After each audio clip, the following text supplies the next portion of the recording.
of the Father, and of the Son, and of the Holy Spirit. Amen.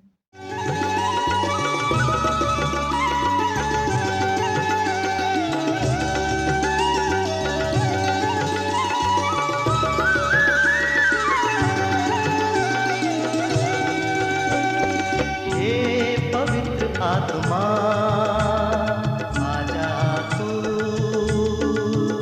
तेरा मेरा कुछ नाता है जन्मों का, ये नाता है।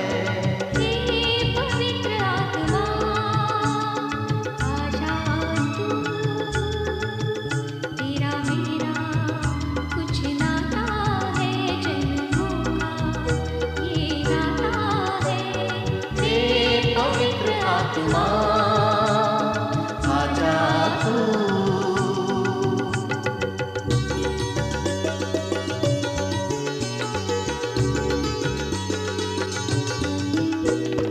तू ही तो प्रेरणा देता है, सत्कर्मों में लगाता है।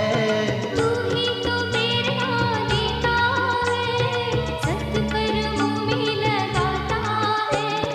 तुझ बिन हम तो अधूरे हैं, तुझ बिन हम सब सूने हैं। हे पवित्र आत्मा आजा तू, तेरा मेरा कुछ नाता है जन्मों का, ये नाता है। हे पवित्र आत्मा आजा तू।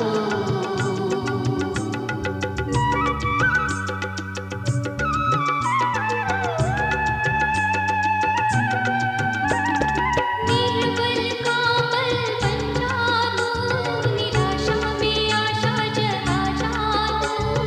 निर्बल का बल बन जा तू, निराशा में आशा जगा जा तू। कमजोर काया कमजोर मन है, संबल हमारा बन जा तू। हे पवित्र आत्मा आजा तू, तेरा मेरा कुछ नाता है जन्मों का, ये नाता है। हे पवित्र आत्मा आजा तू।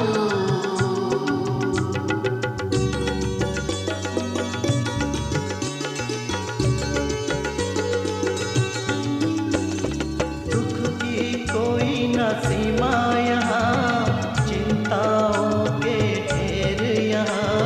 दुख की कोई न सीमा यहाँ, चिंताओं के ढेर यहाँ। आकर समा जा हर जीवन में, ज्योति जला जा जन जन में। हे पवित्र आत्मा आजा तू,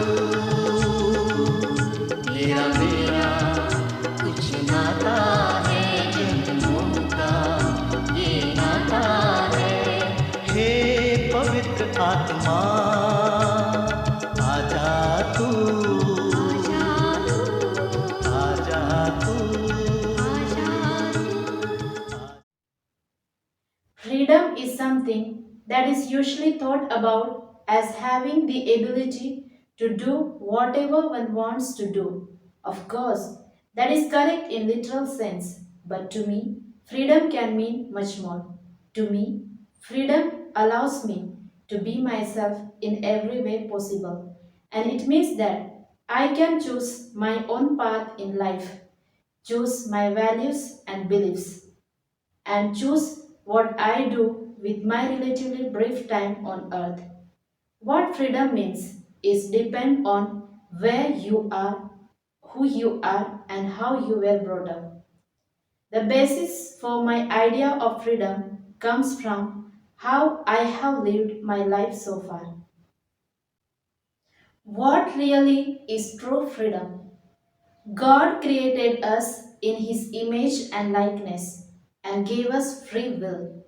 And this free will is one of the ways in which we most resemble God.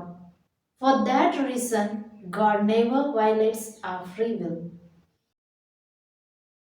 Yet, we are never as free as when we freely choose the ultimate good God Himself. Our true freedom is found in God. Our true citizenship is found in heaven. Philippians chapter 3 verses 20. In the beginning, original sin damaged our ability to freely choose God, making our freedom limited and fallible. And so, it was for freedom that Jesus set us free, in order that we might not submit to the slavery of sin. Galatians 5:1. In the sacraments which were instituted by Christ, we continue to receive the grace of God through the Holy Spirit to make a free choice for God. Thus, freedom is a Trinitarian gift. This gift of freedom is not license. It is not exercised by choosing to do evil, by turning a deaf ear to God's word, by deadening ourselves with sin. In fact, when we sin, we become less free to love God and neighbor and to give of ourselves. When we focus on ourselves and turn inward, our wills become ill, and the choices we make are not effective. When we focus on ourselves and turn inward, our wills becomes ill, and choices we make are not effective options. We become blind and turn a deaf ear to injustice. We end up by violating the moral law and rebelling against divine truth. Catechism of Catholic Church, number 1740.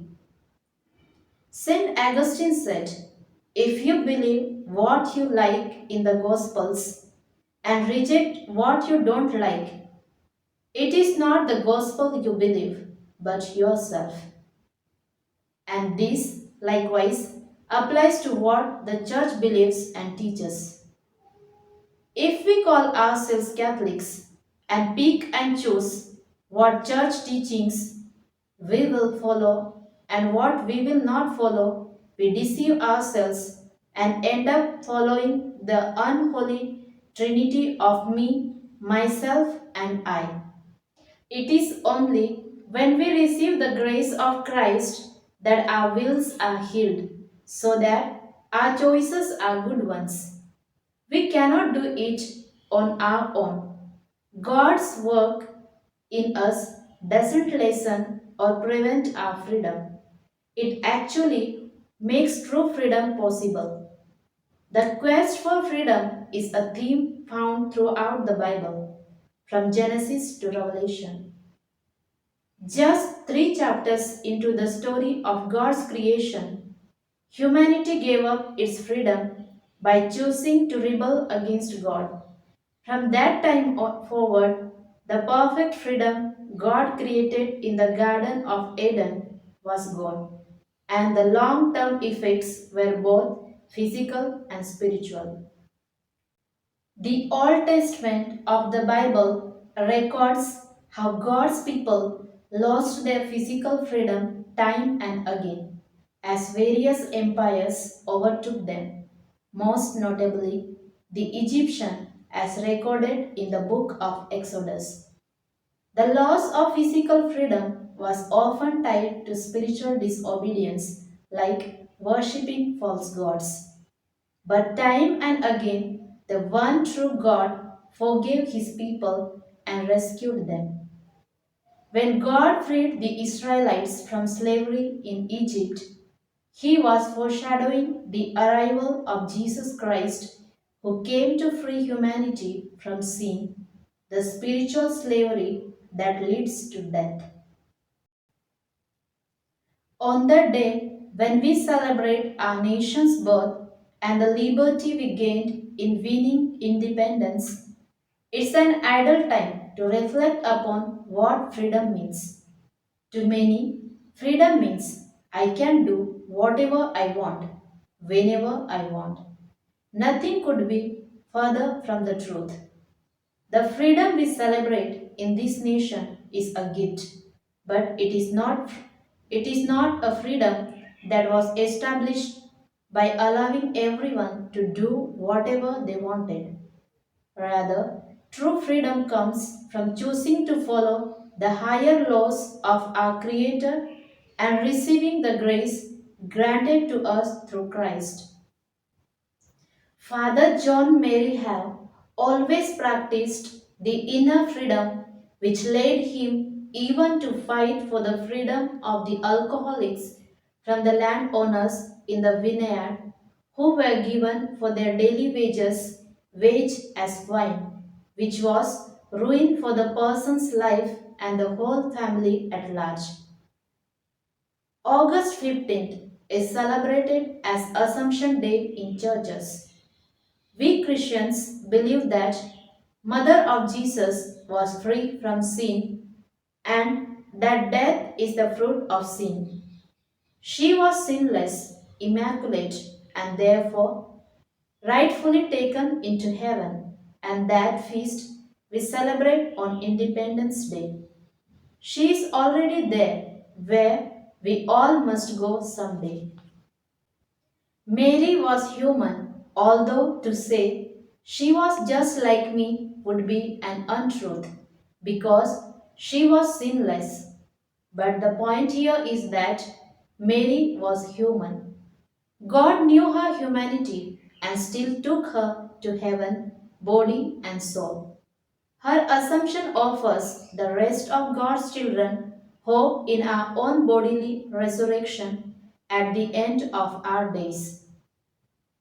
We don't know exactly when or how Mary was assumed into heaven, but that information becomes inconsequential when we look at her life. Throughout her life, Mary was confronted with hardships, confusion, anguish, along with joy and happiness. She was a simple Jewish woman who, in her unlimited faith, relied on God. God gave her all she needed, and through her example and intercession, He does the same for this low esteemed humanity. Let us ponder, as a SJB sister, do I allow freedom to bring change in me and in others as my founder did? God, the giver of all, who sets before me to choose my will, in choosing to do my own free will, do I resemble God? Do I trust and know God like Mary, or do I base my faith on fickle emotions?